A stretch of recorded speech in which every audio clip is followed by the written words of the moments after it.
Assalamualaikum warahmatullahi wabarakatuh. Bismillah, alhamdulillah, wassalatu wassalamu ala rasulillah wa ala alihi wa sahbihi wa mawalah. La hawla wa la quwwata illa billah. Rabbi shrah li sadri wa yassir li amri wahlul 'uqdatam min lisani yafqahu qawli, amma ba'd. Yang saya hormati para kiai, para masyayikh, para sesepuh, wabil khusus Dr. Sohibul Bed Gus Mustafa lan para tokoh masyarakat yang hadir, wonten Kiai Asrori, Kiai Masroh, wonten Kiai Atib, wonten Pak Nasrud,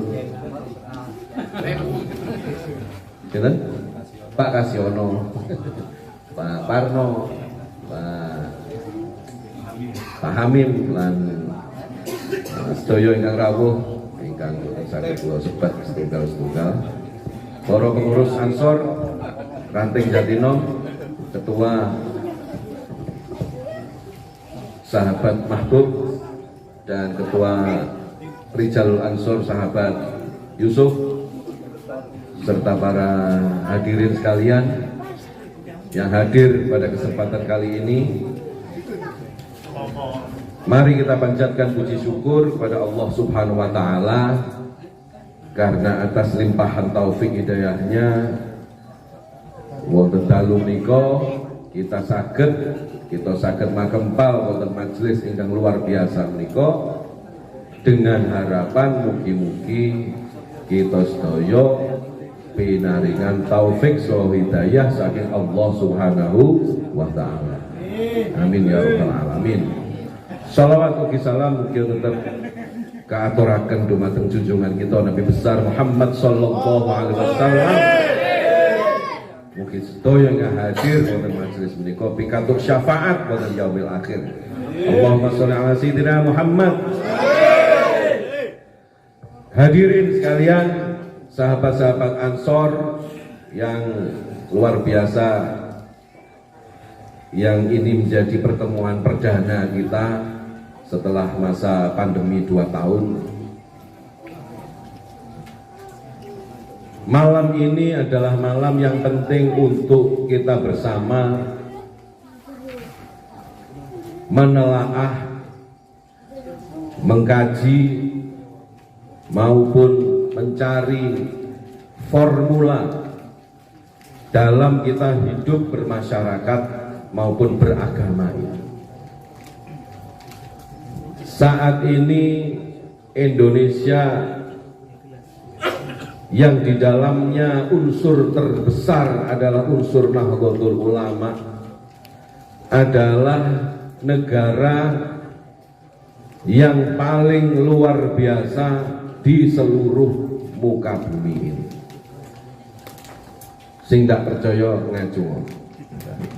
Serius, lek ana wong-wong sing nganggep urip ning Indonesia kaya neraka, iku wis ndak ngepasne karo dawuhe Gusti Allah, la in syakartum la azidannakum wa la in kafartum inna adzabi lasyadid. Urip teng Indonesia menika penak-penake urip teng donya. Nggih. Saestu. Kula tidak sering tapi pernah beberapa kali ke luar negeri, minimal di ASEAN. Itu saya membandingkan di Indonesia itu negara paling penak. Pernah ke Vietnam, iku wong ngopi niku diawasi karo tentara. Karena negaranya negara komunis, pemerintahannya dipegang oleh militer. Ya enggak seragam Banser nih ya. Koyok. Jadi kumpul-kumpul seperti ini kalau di negara lain, ini sudah mengancam negara, membahayakan negara. Apa meneh ngrasani presiden, ngrasani pemimpin. Iku lek negara model Vietnam. sama cekel cek tali gojine diseret dilebokne motor enek tralisnya. Kamboja, saya pernah nonton piala AFF U22 di sana.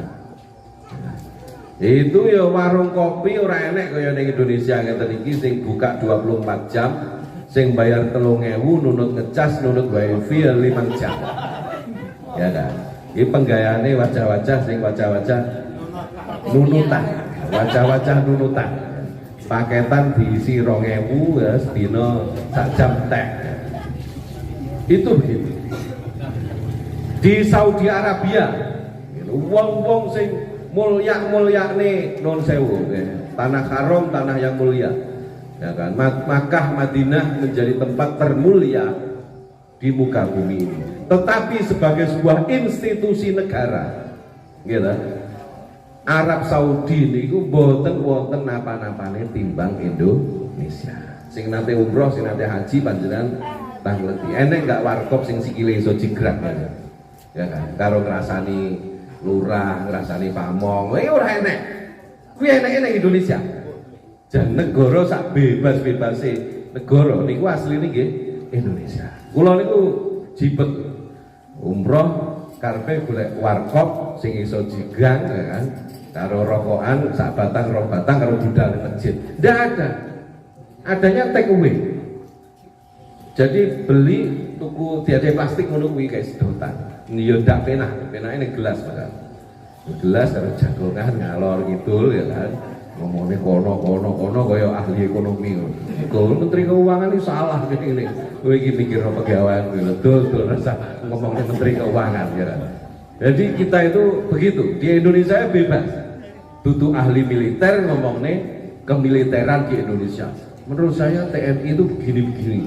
Alutsistanya begitu ngerti mukobi tentang alutsista. Itu di Indonesia. Nggak ada kumpul-kumpul begini seperti malam hari ini. Jadi coba kita bayangkan di Indonesia ini, gitu.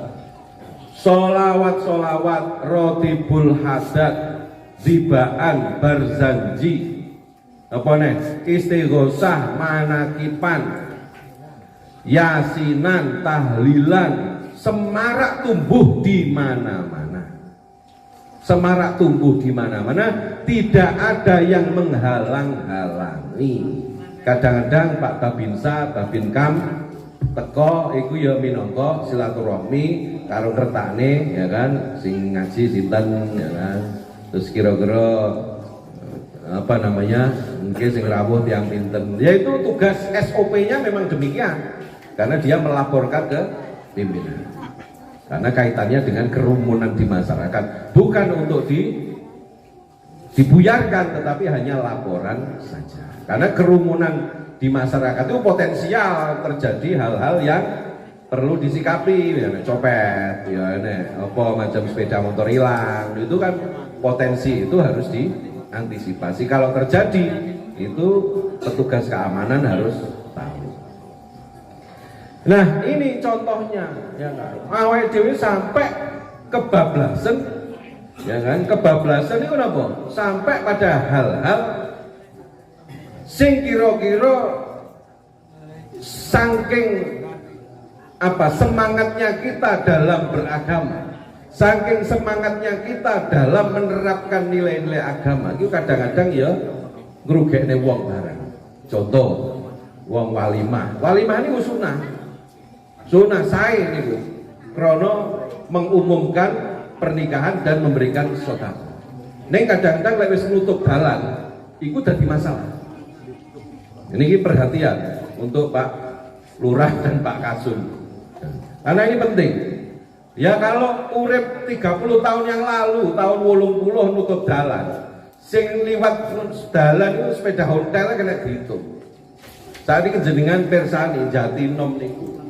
Dalan ngetan ngulon kuburan niku. Jajal iseng sampean ndang 2 menit jam 7 isuk. Iku iso duwowo. Nah, mendah neo ada beberapa tempat, saya tidak menyebut di Jatinom, di beberapa tempat ya, di luar desa atau di luar kabupaten Bahkan saya hidup di Sidoarjo. Sidoarjo itu lho kutho, penduduknya berkali-kali lipat timbang Blitar. Lah kok mantu nutup dalan. Ya piye, ngono ditakoni jarene ini ke zaman mbah-mbahku biyen. Iki dalan iki wong pendatang merasa komentar. Iki repot kayak gitu. Jadi hidup bermasyarakat itu tidak bisa mengabaikan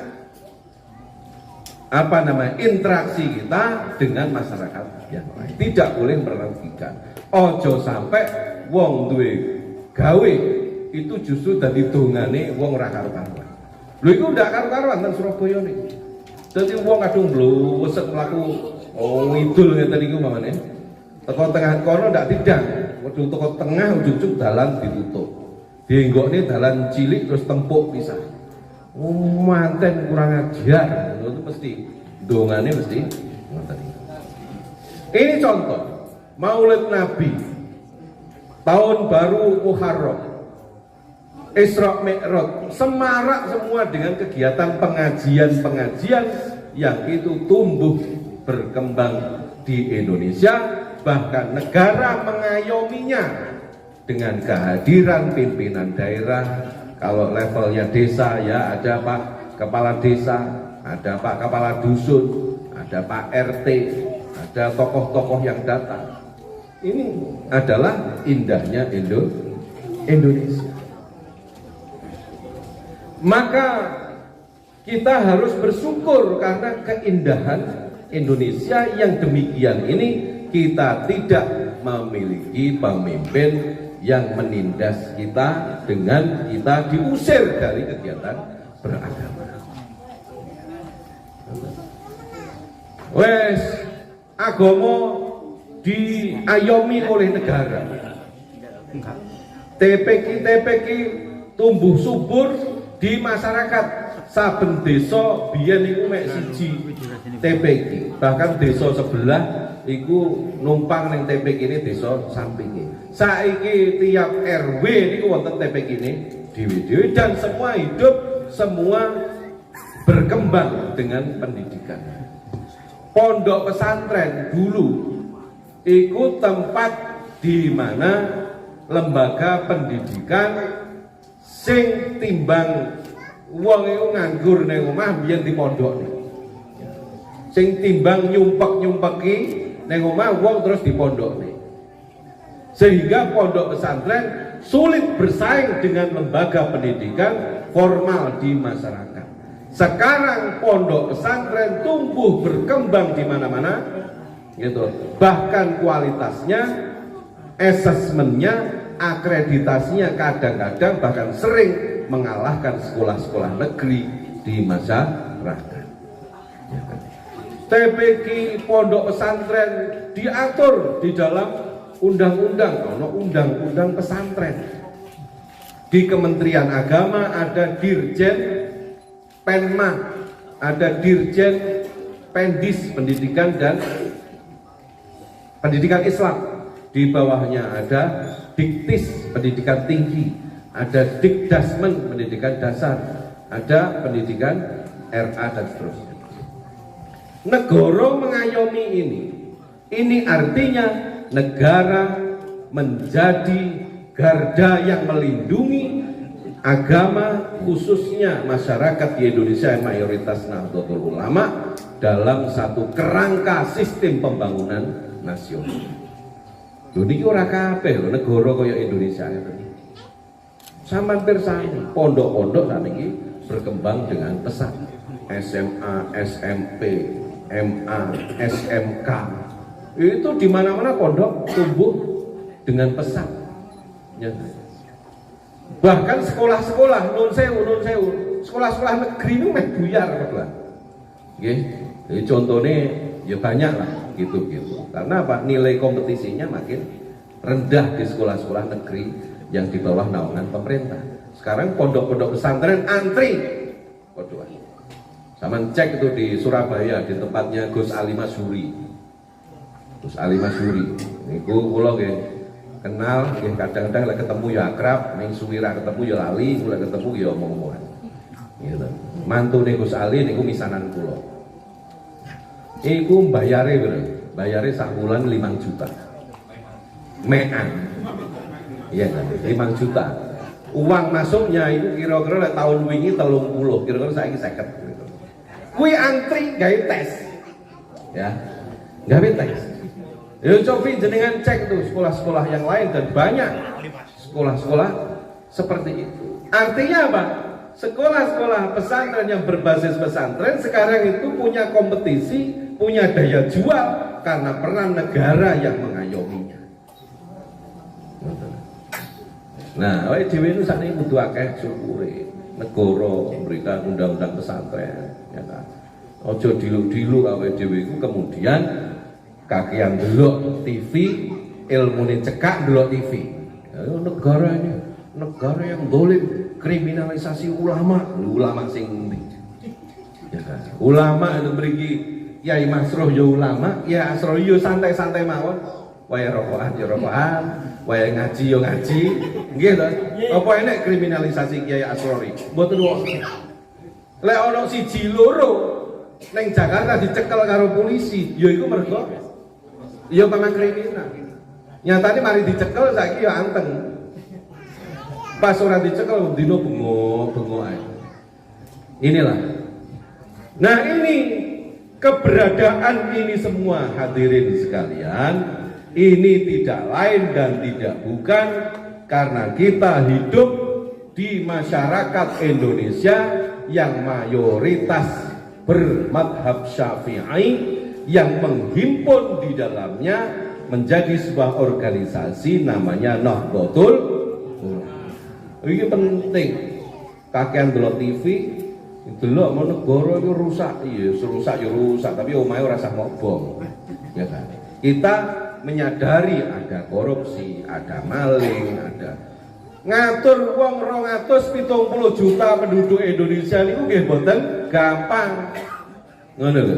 Dhewe wong sing nyuwocot ngurusi bojone dhewe ora godak. Ya kan. Kuwi diketak bojone ya mengkrep asline ya.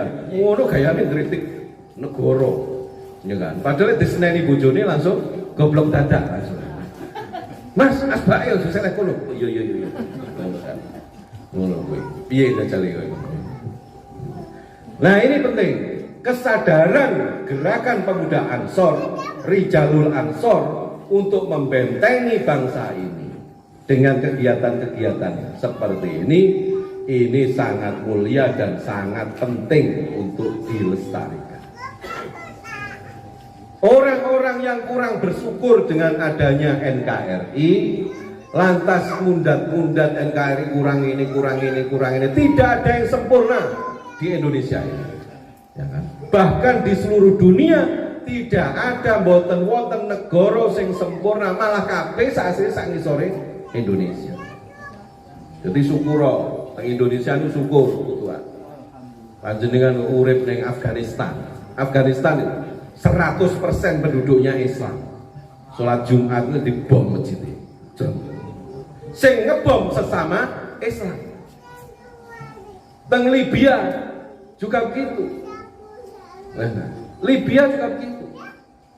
Mesir juga begitu. Libanon itu malah ruwet.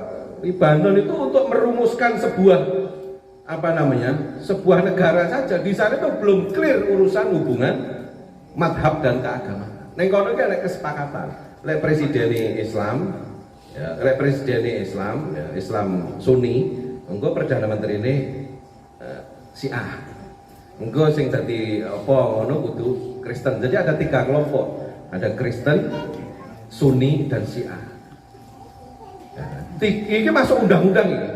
Jadi kudu salah sijine kudu rata tumtumane. Nah, Indonesia tidak sampai vulgar seperti itu. Dan masih konflik itu luar biasa. Ya kan?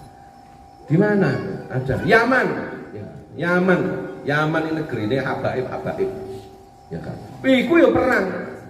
Di konflik dalam negeri juga perang, dengan Saudi Arabia juga perang, dengan Iran juga perang. Yang perbatasan ini. Di perbatasan Yaman itu masih konflik dengan Arab Saudi, ya kan? Karena Saudi bermadhab Wahabi, kemudian Yaman Sunni, itu saya perang di situ. Milo kula panjenengan sedaya pun awake dhewe ayo bersyukur bareng-bareng ngrekso negara niki kanthi sareng-sareng dengan riang gembira, ndak usah tegang. Urusan pilkada wae bar yo bar. Urusan pilpres wae bar ya wis bar. Sesuk sing kalah ayo maju maneh, sing menang sing wae pengen neh ya ora apa-apa. Sing iki wis ping pindho ya, berarti ora iso. Tapi artinya di longgar sekali di Indonesia. Dia biasa-biasa kok. Kados pilihan lurah. Kalah ya wis, besok maju maneh. Ngoten digawe seni mawon. Sing penting tim sukses bahagia, kan lho. Lah iso sikile jagang sikil loro. Iki wajah-wajahe. Nah ini awake dhewe begitu. Jadi kita ini penting sekali untuk bersyukur karena tidak bisa kita pungkiri negara kita itu negara yang luar biasa sing kedah awake dhewe njaga sareng-sareng. Nah, kesadaran ini penting sahabat-sahabat Ansor sekalian. Ya kan?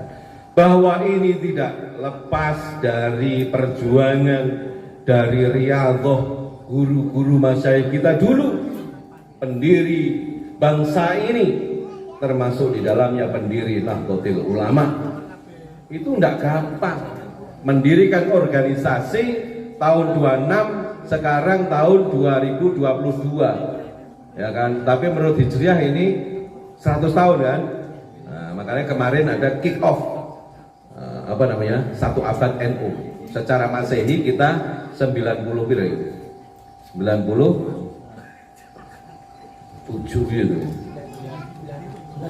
96 tahun 96 tahun secara Masehi, tapi secara Hijriah kita sudah 100 tahun mempertahankan organisasi keagamaan selama 100 tahun dengan tambah besar.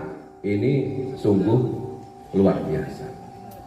Jadi 100 tahun perjuangan. Kalau kita coba teman-teman konco-konco sahabat buka buku sejarah, bagaimana perjuangan Mbah Hasyim, bagaimana perjuangan Mbah Wahab Asbullah. Mbah Wahab Asbullah itu sejarah penting. Ini ojo mengesampingkan sejarah. Mbah Wahab itu saking sugih, itu nek sing cerita separuh tanah Surabaya itu punya Mbah Wahab. Separuh tanah Surabaya. Tiap acara, ono muktamar, ono munas, pokoknya ono kumpul-kumpul ngedol lemah Mbah Wahab. Enek kok ngono iki ning ranting jadine. Oke. Iku Mbah Wahab. Jadi Mbah Wahab itu kaya raya luar biasa. Ya. Seluruh hartanya itu untuk perjuangan Nahdlatul Ulama. Ini coba, makanya awake dhewe iku dadi panitia, ini kudu semangat, kudu ikhlas. Cuma mikir suudon karo kancane anu terapi pribadi 50.000. Ora usah. Lah iku dikembang-kembangane rusak kan. Jadi tidak perlu kita mengembangkan. Kalau satu perkara itu kemudian kita kembangkan, dimasukkan dalam hati, maka dalam pekerjaan itu kita tidak bisa menjadi orang yang mukhlis. Kita akan selalu suudzon pada orang lain. Bahwa ada orang yang berkhianat, yaitu monggo itu pilihan dia. Tetapi kita semua harus menjaga istiqomah kita dalam perjuangan. Hadirin sekalian, sahabat sekalian, sahabat Ansor, para guru-guru kita sedaya, para kiai. Jadi kalau kita berkaca dari sini, maka tugas mulia dari sahabat Ansor dan kita semua adalah menjaga NU. Menjaga NU itu tidak cukup dengan amaliyah saja. Rumono. Menjaga Nahdlatul Ulama itu tidak cukup dengan amaliyah saja.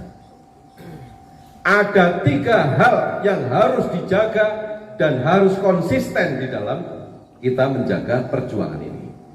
Jadi satu, menjaga amaliyah kita yang harus berkesesuaian dengan Ahlus Sunnah wal Jamaah Nahdiyah.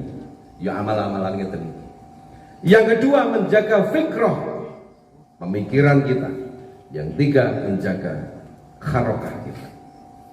Fikrah artinya bahwa Nahdlatul Ulama itu memiliki garis perjuangan yang telah ditetapkan. Pancasila menurut NU bagaimana? Pancasila menurut NU harus dijaga. NKRI harus dijaga.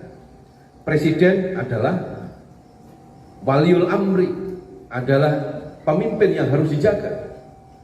Undang-undang dasar adalah aturan, adalah konun yang harus ditaati. Itu fikrah, pemikiran. Harokah adalah gerakan. Gerakan dakwah NU adalah gerakan yang selama ini gerakan wasatiyah, gerakan tawazun, gerakan menengah, gerakan tengah-tengah, gerakan moderat, gerakan yang tidak radikal, yang tidak melukai orang lain, yang tidak menghina agama lain, suku lain. Nah, ini gerakan NU dari dulu. Maka di dalam NU, di dalam perjuangan kita, selalu kita berdiri di tengah-tengah, ya kan, di dalam bangsa ini.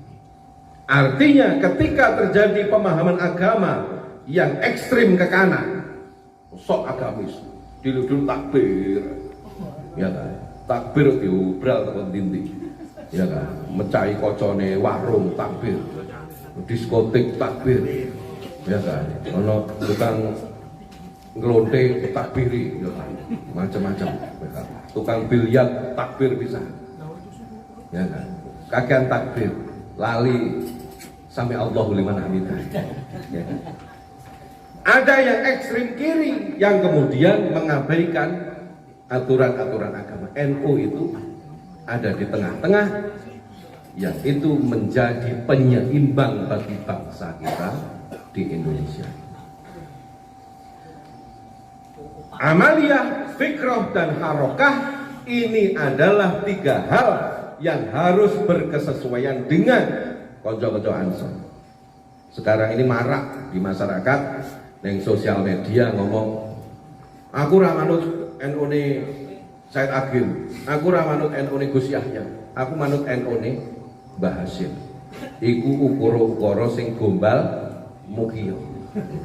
Ya. Aku yo tahlil, aku yo kunut, tapi aku gah melu pemimpin. Berarti kuwi mek amaliyah dok, tidak pada fikrah dan tidak pada harokahnya. Telu iku kudu mlaku bareng. Jadi awake dhewe iku kudu bareng beriringan. Ketika kita sudah berkonsekuensi di dalam jamaiyah, maka semua harus satu komando. Ya kan? Harus baris. Harus satu komando. Kai iso mlaku dhewe. Ansor, Rijalul Ansor, Ibnu, Fatayat, Muslimat, dan seterusnya. Semua harus satu frekuensi. Ini penting. Sebab marak sekarang di kota-kota besar juga orang mengaku Ahlussunnah wal Jamaah, ya kan? Ngaku amaliyah NU, ning kula mboten purun diarani NU. Itu malah merusak dan menggerogoti yang gitu-gitu. Tidak bisa. Kita harus tegas. Kita harus menyatakan identitas kita bahwa saya Ansor, saya Banser, saya Rijalul Ansor, saya NU yang setia terhadap Pancasila dan NKRI. Sebab ini penting, ya, penting ini, karena ini banyak sekali di masyarakat krono ora trimo karo urusan-urusan macam-macam organisasi, krono tidak ditampung dalam organisasi, akhirnya terus mutung. Ini surah oleh gitu. Kita harus mendukung pimpinan kita bahwa di dalam proses pemilihan, misalnya kemarin ada Kiai Said, ada Gus Yahya, ketika kita jadi tim sukses Kiai Said ya monggo. Ketika jadi tim sukses Gus Yahya mau, ketika sudah terpilih Gus Yahya Khalil Stakuf, maka semua sudah selesai, semua dalam satu komando. Pimpinan kita adalah Kiai Haji Yahya Khalil Stakuf. Pimpinan Ansor adalah Gus Yakut Khalil Qaumas. Penting awake dhewe jangan gampang-gampang membentuk firqah sendiri-sendiri. Di masyarakat di NU itu di unsur-unsur itu banyak sekali gaya forum penyelamat Nahdliyin. Enek ngono kuwi. Ning Surabaya ini dipreteli klambine.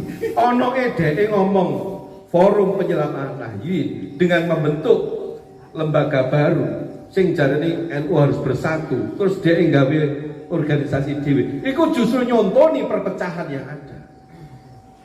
Itu. Wah, ini jarane awake kudu bersatu. Wong dhewe gawe organisasi dhewe. Ya kalau mau fair, ya mau apa namanya?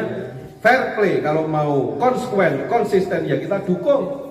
Lek gak terima, ayo pilihan perang maneh, pilihan maneh, adu konsep, adu gagasan. Itu adalah gentle ya begitu. Ngelumpuknya wong selawe, kita harus menyelamatkan NU. Kacau kan yang begitu. Nah, ini penting sekali lagi. Maka dari itu, ya kan, kesesuaian antara fikroh amaliyah, fikroh dan harokah ini, ya kan, harus benar-benar kita satu padankan satu sama lain. Ya kan? Kita harus taat pada pemimpin kita, di mana terjadi kesesuaian antara fikroh, antara amaliyah, fikroh dan harokahnya. Ya, Mas Gus anak yai, tapi le amaliyah NU iya, tapi fikroh dan harokahnya tidak berkesesuaian dengan NU. Wah, Pancasila tidak pas. Oh, Pancasila kudu diganti misalnya. Kok harokahnya berbeda dengan NU, ya, dakwahnya tidak dengan bil hikmah wal mau'izatil hasanah, tukang duduk-duduk kocok dan sebagainya. Wajib generasi muda Ansor ini untuk menolak terhadap model-model yang begini. Meskipun dia itu Gus, meskipun dia kiai sekali. Kudu konsekuen. Juga usah dieloki si model itu. Ya, ora usah dieloki, ora perlu mencaci maki, tapi ora usah dilok. Ngono. Jadi meskipun contoh, lah kayak contoh aku ae. Ya kan? Kok aku sesuk berpendapat tuh Pancasila kudu silane tambahi 3 misalnya. Dadi 8 misalnya. Iku kalian semua sahabat-sahabat Ansor wajib untuk tidak taat. Setuju? Setuju. Kudu ngono. Aja kemudian iku ya ngalim tapi model ngono iki justru malah merusak tatanan yang sudah ada. Ya. Pancasila itu luar biasa, luar biasa. Rukun Islam, ya. Rukun Islam. Iku ono 5. Pancasila ono 5. Baik Pancasila maupun rukun Islam dua-duanya saling bersinergi. Pancasila enek 5. Itu semua terkandung di dalam Al-Quran. Ketuhanan yang Maha Esa adalah wujud dari Qul Huwallahu. Kemanusiaan yang adil dan beradab itu juga ayat Al-Quran. Lali ayat ya. Mergo kakean turu dino iki. Tadi malam saya dengan Kang Bahrul pulang dari Semarang nyampe jam 4. Persatuan Indonesia juga adalah ayat ya. Ayatnya wa'tasimu bihablillah yo macam-macam sono akeh lah. Persatuan, permusyawaratan kerakyatan yang dipimpin oleh hikmah ila akhir juga adalah ayat Al-Quran. Wasyawirhum fil amri, permusyawarah. Keadilan sosial bagi seluruh manusia, keadilan. Ikdilu huwa aqrabu littaqwa, ayat Quran. Ya, Pancasila. Sing nyusun sapa? Sing nyusun ya Bung Karno bersama para kiai-kiai waktu itu. Kiai Wahid Hasyim, ya Hasyim Asy'ari dan seterusnya ikut merumuskan. Walaupun saya gitu aku karangannya Bung Karno tok yo ora apa-apa. Sing penting apike ora masalah. Ngono kan. Wong NU wis ngono gampang. Rukun Islam itu semua diwadahi oleh negara. Coba bayangkan. Rukun Islam syahadat sekarang ngomong tok. Ning ndi iso. Apa nih? Sholat kita memiliki jadwal waktu sholat yang mengeluarkan siapa? Kementerian Agama, gitu? Kementerian Agama. Adzan sholat, neng TV, enek, neng radio enek, apa nih? Ya kan? Masjid-masjid kaitannya karo sholat. Masjid-masjid dinaungi dalam satu wadah namanya Dewan Masjid. Di NU ada apa? LTM. Semua juga mendapat support dari pemerintah. Bab sholat, zakat, ada undang-undang zakat. Ada lembaga Basnas, kemudian Basis, Basnas, Basda. NU punya Lazisnu. Ada undang-undangnya, ada aturan-aturannya, ada sosialisasinya. Ya, ini negara. Puasa, ya kan? Ketika puasa diumumkan secara resmi oleh negara, kapan awal puasa, kapan awal Idul Fitri dan sebagainya. Waktu puasa, TV semua semarak dengan kehidupan yang berbau puasa. Artis-artis si kabeh sing dene bukaan kabeh, tutupan kabeh. Ora usah ndetak awake dhewe nyinyir. Wong biasane ora jilbaban, saiki jilbaban ya jarno to ngono kuwi. Ya awake dhewe bersyukur ngono lho.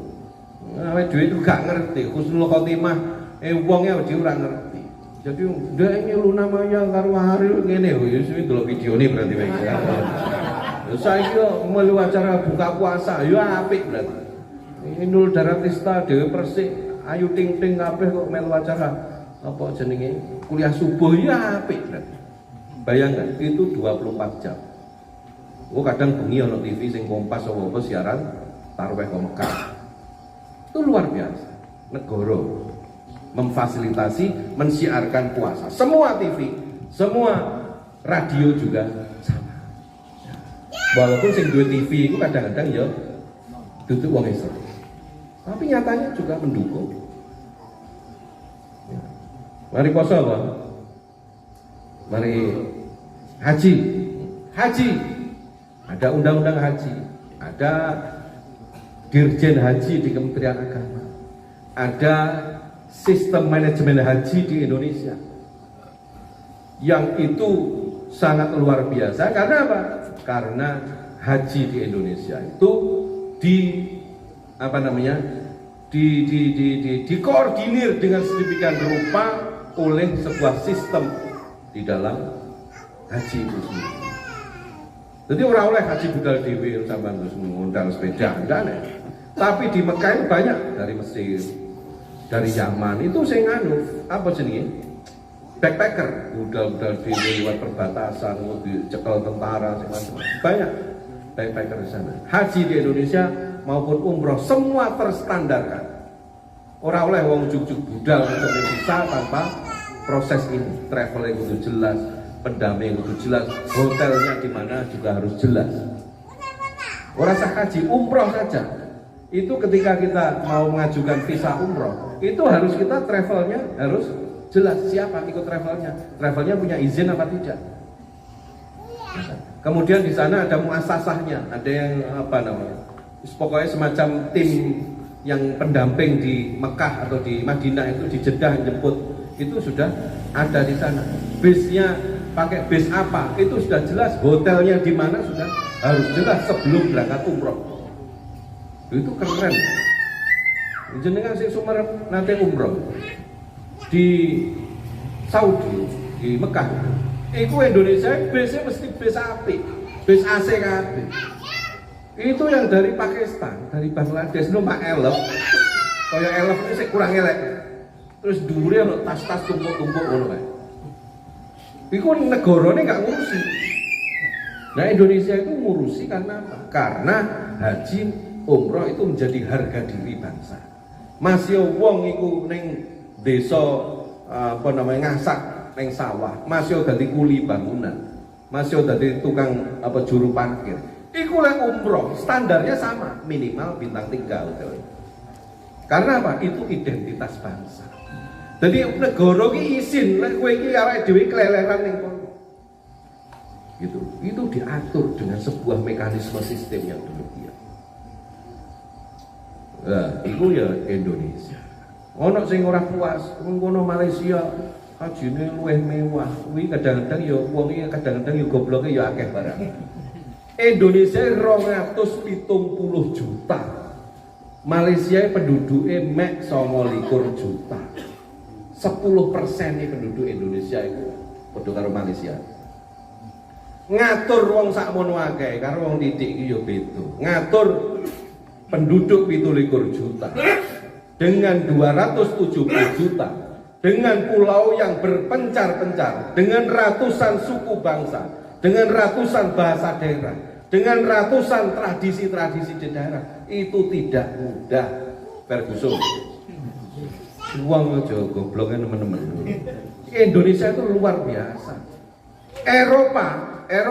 Negara Eropa itu ada satu karakter bangsa, ada satu model suku bangsa. Ya, aslinya itu sukunya podo, warna kulitnya podo, ya kan? Tapi terpecah dalam puluhan negara. Indonesia ruwenorno dan di siji satu negara. Itu berarti kita luar biasa dan lebih hebat. Kono kan bule Itali karo bule Rusia, itu ya podo-podo lah kulit-kulitannya. Indonesia itu kadang-kadang diskriminatif Indonesia. Bohong. Jadi ketok rekruting terus ireng celuannya Ambon itu kurang ajar kan. Padahal kita itu saudara kita loh Ambon itu. Ada. Bon, padahal ya Jawa.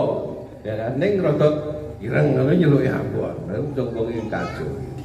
Ya, ini lakop-lakop yang sebetulnya tidak boleh diteruskan. Mergo Ambon itu tetap menjadi saudara kita. Ya kan? Nah ini kita itu macam-macam meroni. Kita itu kadang delok kulite awake dhewe, kadang beda. Nyawang wong Palembang, putih-putih.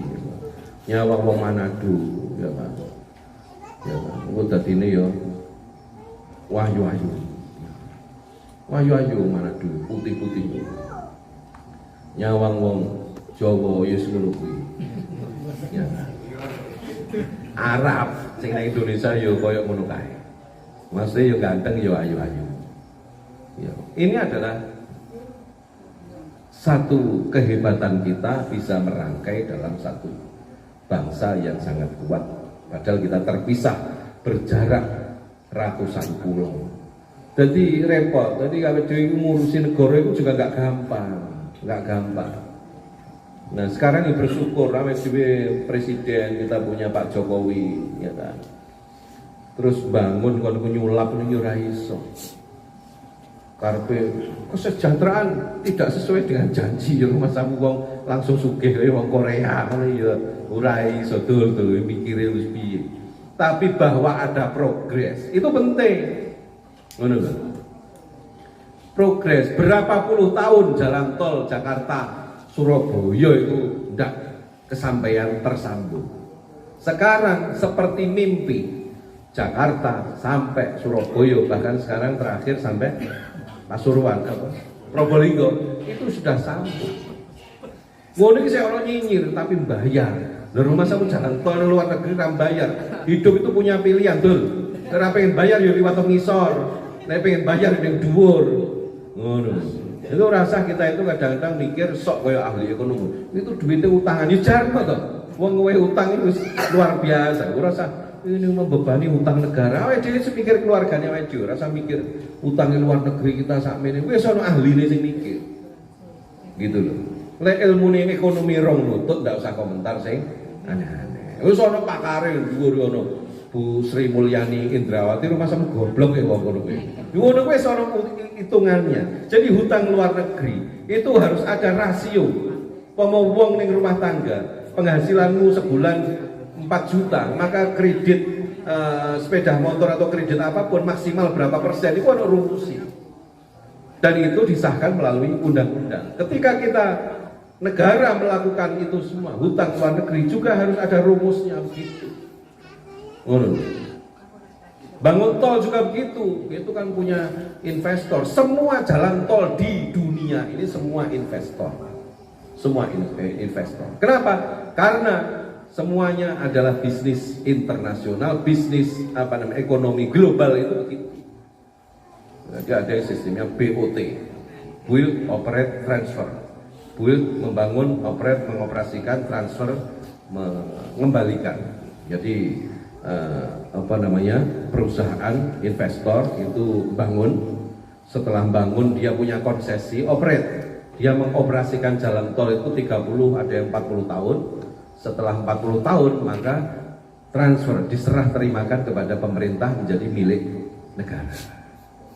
Ya memang jalannya begitu, bangun kayak duitnya negara entek duitnya. Maka semua, bahkan di Jepang itu investornya orang Arab Saudi, ada yang dari Korea, justru misalnya dari Indonesia juga ada investasi di Afrika, di daerah-daerah lain, di India juga ada yang begitu. Jadi ekonomi global itu begitu. Orang iso orang ngerti ekonomi komentar aneh-aneh. Sing wae tahlil, enggak usah komentar sing aneh-aneh. Kan ngono, wae istighosah gitu. Sesuai dengan bidangnya masing-masing. Jadi ini sederek-sederek sahabat-sahabat sedoyo, kita syukuri Pancasila, rukun Islam itu menjadi satu ejawantah, satu wujud bahwa Islam di Indonesia itu sangat dihargai. Islam di Indonesia dipayungi oleh sebuah sistem Pancasila dan NKRI. Tidak perlu menyebutkan negara ini negara Islam. Tidak perlu kita menuntut bahwa negara berdasarkan Islam. Tetapi nilai-nilai agama Islam sudah menjadi kewajiban negara untuk melindungi dan menjaganya. Ngono. Wong sing khilafah itu kan kurang pegawaian. Kurang pegawaian. Akhirnya kita harus kembali pada Quran dan hadis. Jajal takono Quran di ning Quran ono aturan tentang khilafah ning. Enggak ada aturannya begitu. Ya kan? Itu adalah hal-hal yang bersifat dhonni, bersifat perlu tafsir, perlu ilmu untuk mewadahi itu semua. Itu Kanjeng Nabi kan khalifah. Nabi kan menjadi pemimpin tertinggi zaman Nabi. Zaman Nabi itu relevan, pas diterapkan ketika zaman Nabi. Zaman Nabi, Kanjeng Nabi itu pas ketika di zaman Nabi. Tepat. Nabi niku nggih pemimpin agama. Nabi yo panglima perang. Nabi yo presiden. Nabi yo hakim karena memberikan keputusan sengketa di masyarakat. Apa nih? Nabi yo gubernur bank sentral mergo ngopeni duit apa ghanimah apa jenenge? Rampasan perang itu apa? Ghanimah. Macam-macam ngoten niku. Itu semua dikelola oleh Nabi sebagai komandonya. Lele awake dhewe nun sewu terus dipikir awake dhewe kudu nyontoh Nabi. Lek kuwi diterapne ning zaman saiki. Iku justru pemerintahan dari Kim Jong Un. Kenapa? Karena nanti sebutannya begini, yang mulia Bapak Presiden merangkap Panglima TNI, merangkap Kapolri, merangkap Hakim Agung. Ini jabatan orang merangkap iki kan. Jarene nyontoh Nabi. Ya Nabi itu pas relevan saat itu. Tetapi tidak semuanya diterapkan saat ini. Makanya memahami agama itu tidak bisa memahami secara tekstual, secara lafziah saja, tapi harus bisa memaknai secara maknawiyah, secara luas.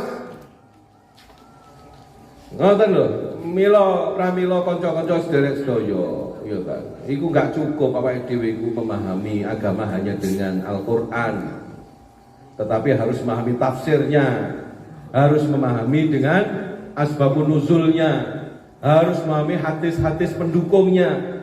Memahami hadis juga harus ngerti asbabul wurud, kudu ngerti ilmu mustalah hadis, kudu ngerti ilmu macam-macam apa takhrij hadis, kudu ngerti macam-macam cabang disiplin ilmu hadis. Maca kitab kuwi mau ya kudu ngerti ilmune maca kitab, kudu ngerti ilmu nahwu, kudu ngerti ilmu sorof, kudu ngerti ilmu balaghah, kudu ngerti ilmu mantek. Apa nih? Lah kowe iki modale ngaji ning TPQ langsung memberikan fatwa. Iki repot.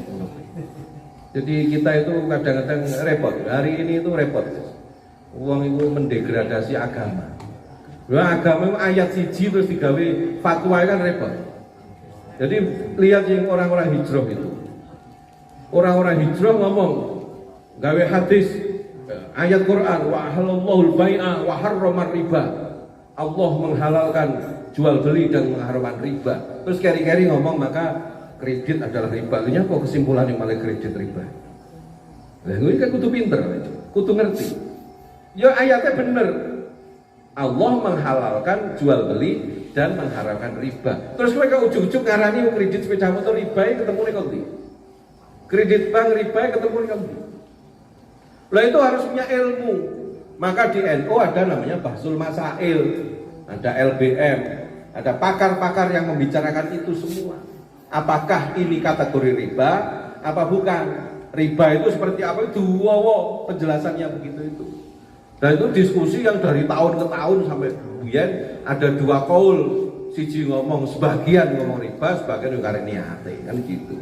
Karena bank itu suku bunga yang ditetapkan, bank itu ora syukur bank terus menetapkan bunganya selama persen. Oh, rano rumusnya itu yang mengeluarkan Bank Indonesia. Ya kan, suku bunga bank itu ditentukan oleh rasio. Satu namanya apa? Penurunan mata uang itu inflasi. Kedua biaya operasional. Lalu masalah satpam bank ini bayarnya kok nih. Ya kan. Jadi sekarang kalau ngomong riba non sewu. Enek wong diutang 1 juta, 10 tahun kepungkur. Terus di sahur tahun 2022 bayarnya 1 juta. Ini kategori kurang ajar atau kurang jotosan model begini. 10 tahun loh, 10 tahun yang lalu 1 juta, terus sahur saya ini kaki tanggung ini 1 juta. 10 tahun kepungkur kena gitu wedus. Bisa. Saya ini untuk dasar dok. Nah ini contoh bahwa realitasnya bahwa sistem keuangan internasional itu ada penurunan nilai mata uang. Lalu ini ahli ini, kalau ini sekolah ahli ekonomi ngono sing paham. Maka kita itu harus bisa bijak menunggu, ya kan? Sing fikih, yang bergulat di bidang fikih, monggo di bidang fikih mereka akan bergulat di dalam ilmu itu sesuai dengan bidang-bidang ilmunya. Maka di dalam Bahsul Masail, ya di LBMNU, di tingkat provinsi bahkan nasional, ikhlas ngomong hendak-hendaki ya ngundang pakarnya. Gue sih ngomong perbankan, ya ngundang ahli perbankan. Sebetulnya sistem ini gimana? Saya ini ngetren namanya cryptocurrency, ngerti? Ora tak? Ya aku ya ora. Padahal itu sistem transaksi ekonomi dunia. Saya ini ngetren gue akeh wong sugih, karek tengok-tengok neng jero neng komputer, duitnya iso miliaran. Sayangnya aku ra iso. Cryptocurrency itu hukumnya piye? Nek sing ngomong oleh, nek sing ngomong riba dan sebagainya. Yo kita berusaha dewasa. Berusaha dewasa. Perbedaan-perbedaan itu selalu ada. Ya. Kemudian misalnya tentang sontek meningitis sing dari bahan babi misalnya. Iki hukumnya piye? Diundang ning pakar-pakar kesehatan, pakar dok. Iki pengertiane babi ku daging apa piyene. Ternyata sudah melalui proses yang panjang, ya kan? Dengan berbagai macam argumen, ya kan? Keri-keri ngomongnya ini boleh misalnya begitu. Ya itu contoh transplantasi ginjal, ya kan? Ginjal wong itu kalau gagal ginjal itu yang paling potensial untuk menggantungkan organ itu adalah organ dari monyet. Jadi dia harus diganti dengan ginjal ketek. Itu hukumnya piye? Nah itu maka diundangkan ahli kedokteran. Awake dhewe iki lek tutup pakare kan kadang-kadang repot juga. Maka ahli fikih, ahli usul fikih, ahli macam-macam itu berdialog ini dalam satu ilmu. Nah, sing ora ngerti kaya wong umume nunggu meneng ngono wae. Nang ngenteni hasilnya piye, ndak usah komentar, ora ngerti wacanane ikrok jilid repot iku komentare. Ya kan. Nunggu wae, enggak usah melu-melu istihad dhewe rusak malah. Apa meneh ora tau ngaji, ora tau mondok. Ya kan, wis ora usah aneh-aneh. Jadi kita menunggu, ya kan. Jadi kita menunggu untuk fatwa-fatwa itu diberikan oleh alim, para ulama kita, para pemimpin kita. Hadirin sekalian, para sahabat-sahabat Ansor sekalian yang dirahmati Allah. Oleh karena itu, hidup di Indonesia sekali lagi, ayo semua kita syukuri. Nah, sekarang adalah yang penting untuk kita jaga adalah menyelamatkan generasi-generasi kita di masa yang akan datang. Ya, generasi kita di masa dan kita punya anak-anak, punya adik-adik. Saya himbau kudu di pondok nih saya. Kenapa? Karena kalau pondok, ya kan itu jelas, ya kan, jelas guru nih. Tentu dengan pondok yang sanad ilmu nih genah. Sanad ilmu ini genah. Ngono lho. Jadi misalnya Anda mondok di Mantenan, teng Yai Gusdia, itu jelas toh. Yai dia putrane Yai Bat, Yai dia alumni Lerboyo. Dur-dure itu jelas. Ngono. Ning Jatinom misalnya mondok, kan jelas. Ono Abah Hafid. Ya Hafid alumni Ploso santrine Mbah Yai Jazuli. Itu jelas toh ngono kuwi. Misalnya ning Gondang, ngene Yai Imam Suhrawardi almarhum kan jelas. Guru-gurune ning dhuwur jelas. Jangan sampai kemudian kita tertipu dengan tampilan-tampilan yang sekarang ini menggoda di masyarakat. Di kota-kota besar banyak berdiri rumah-rumah tahfidz yang sebetulnya asal usulnya sanad ilmu ora jelas-jelas. Bahkan bisnis. Mergo iku murabbi ruhina kayane lek nyebut ngono ya kan. Murabbi ruhina. Kuwi ngertine meh ya kuwi ngomongnya meh apa? Antum, akhi, ukhti. Kayane kan ngono kuwi ya. Masyaallah antum, jazakallah khair. Kayane kan ngono. Nah, itu banyak. Jadi iku kiai ini ora iso ngaji. Tapi ngrekrut guru-guru ngaji terus kon nyambut gawe ning ngono mulang ngaji. Banyak itu di Surabaya, di Jakarta. Ideologi ini ora jelas. Lewis ideologi ini sing penting padha Islame. Iku ora jelas.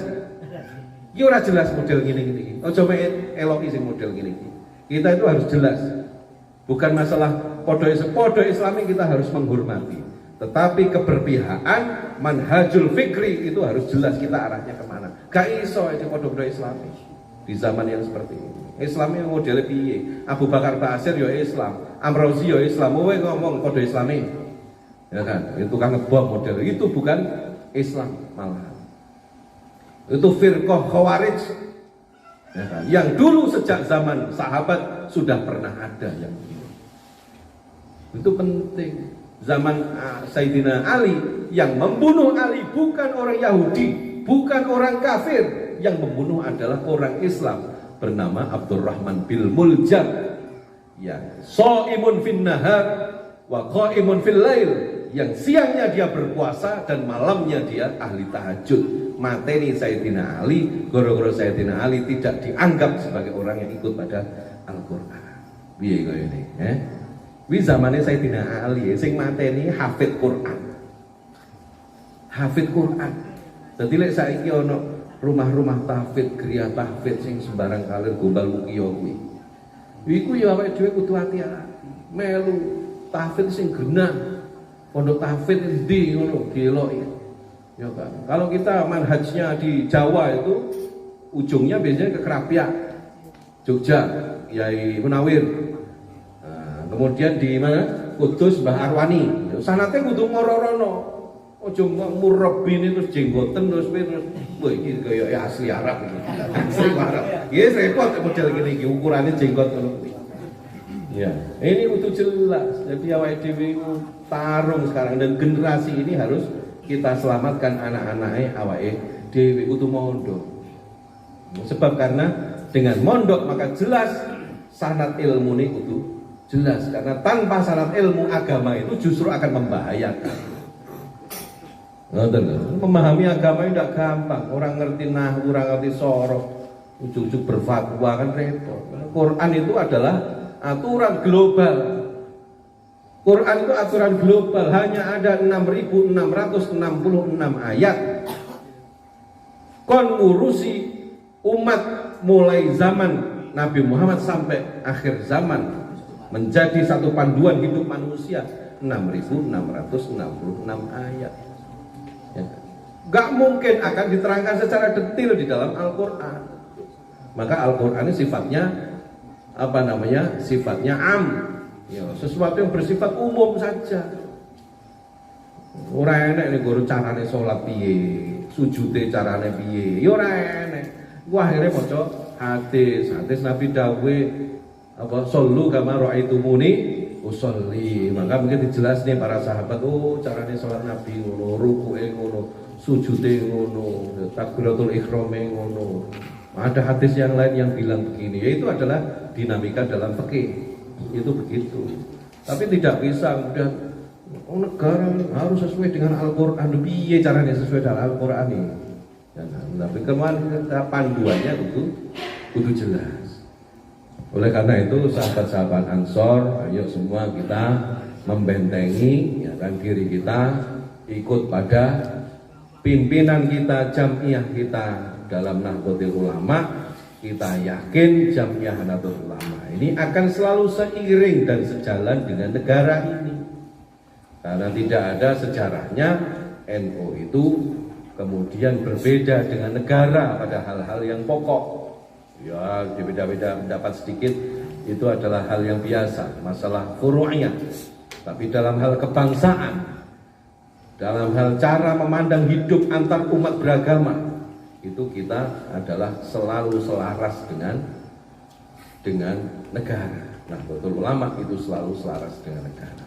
Kita ikut pada guru-guru kita, para kiai-kiai kita, para masyayikh kita, pokoknya sejauh dia selaras dengan para pimpinan kita yang lain pada jamiah tegak lurus, maka wajib kita ikuti bersama. Oleh karena itu bersama-sama generasi kita harus kita selamatkan, anak-anak kita harus kita selamatkan. Jangan sampai kemudian kita repot wes, anak mboten ngaji, mboten mondok itu repot standar. Kulo kadang-kadang yo di anak wis telat mboten repot. Jadi nanti sekolah umum po to, jenengan bapak-bapak, sekolah umum ini luwih larang timbangane mondok. Jenengan kedah ngetokne dhuwit sangu mendino, ya kan?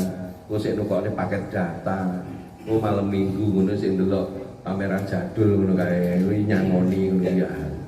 Engko teko telat awake dhewe sik nelpon, HP mati awake dhewe bingung, wae nyambut gawe malah ora fokus. Ngoten niku. Lah mondok niku lho teng Jatinom lho bayare piro? 350. Ya kan. Ngono kadang-kadang sik diprotes ya. Padahal 300 jenengan itu ngono pinten? 30 dina. Berarti sedina 11.000. 11.000 mangane ping pindho. Ya kan. Malam Senin kadang-kadang ya iwak pitik. Ya kan. Kok enek malam Jumat ya enek sotone. Ya. Kadang-kadang dikene ngombe madu. Njal hitungan cocok perang. Ngoten iki yo kadang ora do. Ya. Piye jajal kowe iki.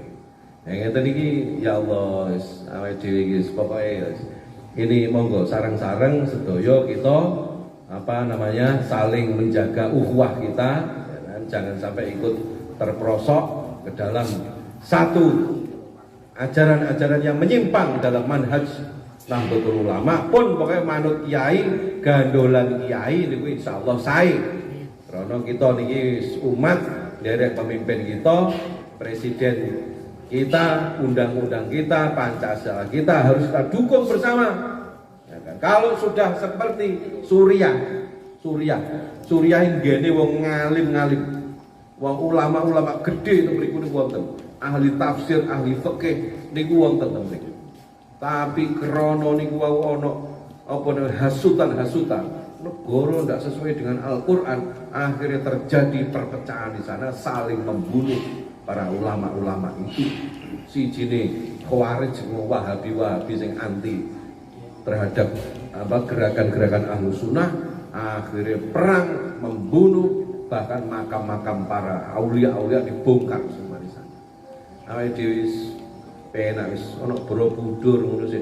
Iki gaenane wong kafir wis jarno wis Borobudur sing nek foto-foto ya apik, nggih selfie ngono. Wong kadang-kadang mikir jeru-jeru. Iki umat Borobudur ngene wong Buddha iki padha karo wong sirik. Iki nyapo sirik utawa ado-ado. Sirik iki rumah saku ning ndi awake dhewe bendina sirik. Nyapo? HP ilang lho teko dalan HP ku keri mateng mati aku. Lho mati kok urusan HP ilang. Ya kan, HP keri ora sirik kopi awake dhewe. Ya kan. Jarene lho ora HP wis ndak iso nyapo-nyapo. Apa ATM keri ndak sirik kopi ya. Berarti ora percaya Gusti Allah kowe duit kowe sego. ATM ku keri wis mateng ndak iso nyapo-nyapo. Berarti iki padha karo ngono kuwi, luwih nemen. Jadi ayo kita lestarikan tradisi kita Ahlus Sunnah wal Jamaah Nahdliyah dengan gerakan-gerakan dakwahnya yang sangat luar biasa, yang sejak zaman Wali Songo hingga hari ini dilestarikan dakwah bil hikmah wal mau'izatil hasanah ini, dakwah yang dengan tidak menumpahkan darah, dakwah yang tidak saling membenci satu sama lain, kita jaga bersama-sama. Dan kita yakin, optimis bahwa Indonesia ini bersama Nahdlatul Ulama kita menuju baldatun thayyibatun wa rabbun ghafur. Amin ya rabbal alamin. Mohon maaf yang sebesar-besarnya. Wallahul muwaffiq ila aqwamit thoriq. Wassalamualaikum warahmatullahi wabarakatuh.